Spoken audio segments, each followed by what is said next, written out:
Ja tervetuloa tänne Laiteloille. Mä tässä vähän esittelen tätä meidän kotiamme. Tervetuloa.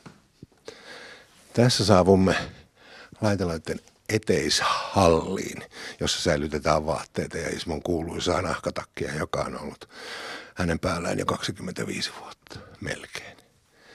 Täällä on Ismon makuuhuone, mutta sinne me emme nyt kurkista, koska se on salaisuuksia täynnä. Ja tuolta vastapäältä löytyy sitten Kallen makuuhuone ja siellä on salaisuuksia myös ihan riittävästi.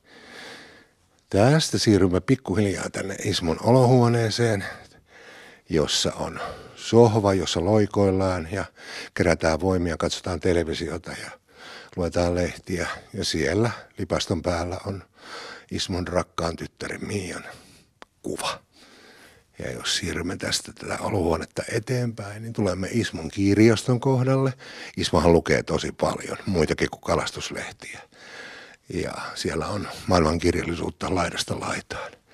Ja siitä sopivasti lasten kuvien kautta tulemme tämmöiseen Jacques-interiööriin, jossa on sitten henkilöiden kuvia menneiltä ajoilta, jotka ovat Ismolle hyvin tärkeitä ja rakkaita.